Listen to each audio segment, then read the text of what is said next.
इसलिए धम्म बंधुओं, भगवान बुद्ध के धर्म की कोई सीमा नहीं है, वो असीम है। वो मेघ वर्षा है, वो ज्ञान की वर्षा है जो प्रत्येक मनुष्य के कल्याण के लिए परम आवश्यक है। इसलिए प्रत्येक नागरिक को बिना किसी भेदभाव के, धर्म संप्रदाय के, मजहब के भगवान बुद्ध की पवित्र वाणी की अमृत वर्षा को ग्रहण करना चाहिए। इसी में उसका मुक्ति का मार्ग है। इसलिए मैं इस धम्म गोष्ठी के माध्यम से भारत के समस्त नागरिकों से यह अपील करूंगा कि भगवान बुद्ध की पवित्र वाणी को अवश्य सुने, जो पूज्य भंते जी अमर ज्योति के सानिध्य में आपको इस वर्षावास में सुनने के लिए मिल रही है। आगे बौद्ध सत्व इन 10 बातों को प्राप्त कर लेते हैं। बुद्ध होने के लिए आवश्यक है, एक अवस्था से दूसरी अवस्था विकसित होने के लिए बौद्ध सत्व को न केवल इन 10 भूमियों को प्राप्त कर लेता है, बल्कि उन्हें 10 पारमिताओं को पूर्णता का भी अभ्यास करना होता है। तो सम्मानित धम्म बंधु, बौद्ध सत्व प्राप्त करने के लिए जब हम चित्त की 10 अवस्थाओं से गुजरते हैं और उनकी साधना पूर्ण होती चली जाती है, तो हमें 10 प्रकार के बल प्राप्त हो जाते हैं। और संसार में 10 ही दिशाएं, कोई भी दिशा हमसे शेष नहीं रहती। किससे शेष नहीं रहती? बुद्धत्व प्राप्त महापुरुष से। और वो बताते हैं कि इसके लिए प्रत्येक साधक को उन 10 पारमिताओं को पूर्ण अभ्यास करना होता है। एक पारमिता को धारण करने के लिए, उसकी साधना करने के लिए एक अवस्था से गुजरना पड़ता है। और जब एक अवस्था की साधना पूर्ण हो जाती है, उसकी परीक्षा में हम पूर्ण सफल हो जाते हैं, तब दूसरा चरण स्टार्ट होता है। ऐसा नहीं है कि हमने नर्सरी में प्रवेश ले लिया और हम प्राइमरी के 5वीं कक्षा पहुंच जाएं, ऐसा नहीं होता। जैसे एक एक दिन आपके जीवन में जुड़ करके आपकी अवस्था का मूल्यांकन होता है कि आज के दिन आपकी आयु इतनी हो गई, आप ऐसा नहीं है कि आज के दिन उसमें 5 दिन और प्लस कर दो, ये नहीं कर सकते।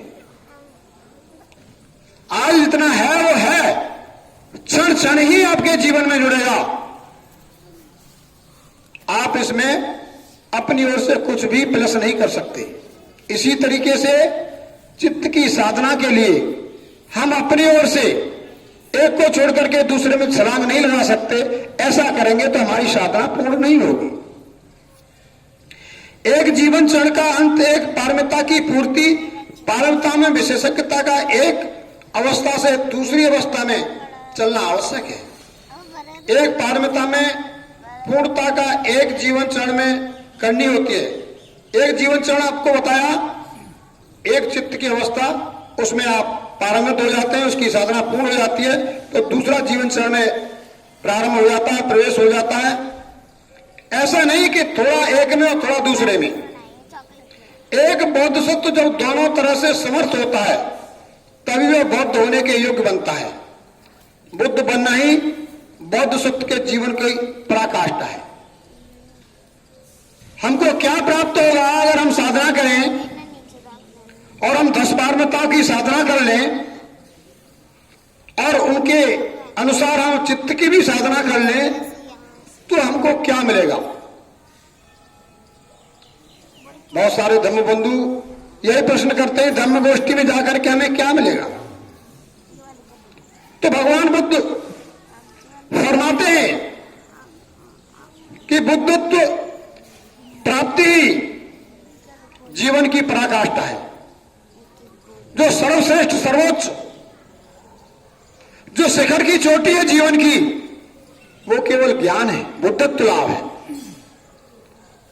बुद्ध से बढ़कर के संसार में कोई श्रेष्ठता नहीं है, कोई पवित्रता नहीं है, कोई परम शक्ति नहीं है। और जब हमें वह प्राप्त हो गई तो हम सारा संसार को जीत लिया। और कैसे जीत लिया संसार को? कि हमने अपने आप को जीत लिया, हमने अपने विकारों पर चित्त मलों को त्याग कर पूर्ण पवित्रता के माध्यम से चित्त की साधना से बुद्धत्व को जान लिया। और बुद्धत्व संसार का सार तत्व है।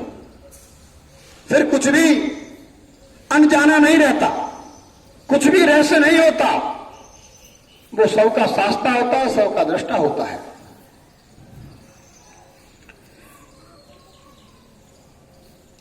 जातकों का सिद्धांत और बौद्धत्व के अनेक जीवन चरणों का सिद्धांत ब्राह्मणों के अवतारवाद के सदृश लगता है, अर्थात ईश्वर के अवतार धारण करने का सिद्धांत। जैसी ब्राह्मण धर्म में व्यवस्था है कि ईश्वर अवतार लेता है, वो भिन्न भिन्न कलाओं से युक्त होता है और भिन्न भिन्न रूपों में अपने कलाओं से या कृत्य करता है।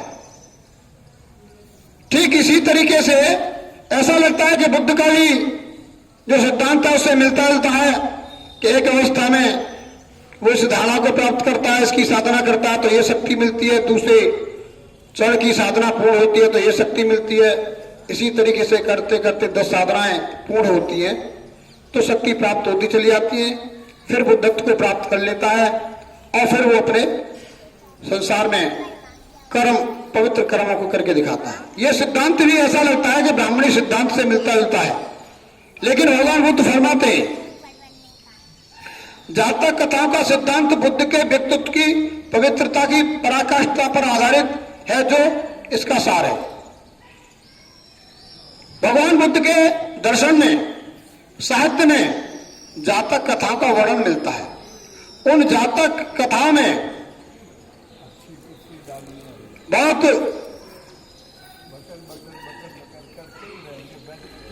बहुत कुछ हमको उसमें ज्ञान तत्व मिलता है जातक कथाओं में, और वो ज्ञान की पराकाष्ठा को चुनती है। अवतारवाद के सिद्धांत के अनुसार जो ब्राह्मणी धर्म का अवतारवाद का सिद्धांत है कि ईश्वर अपने कार्य में निर्मल होने की आवश्यकता नहीं है, केवल ईश्वर का अवतार लेना ही पूर्ण है।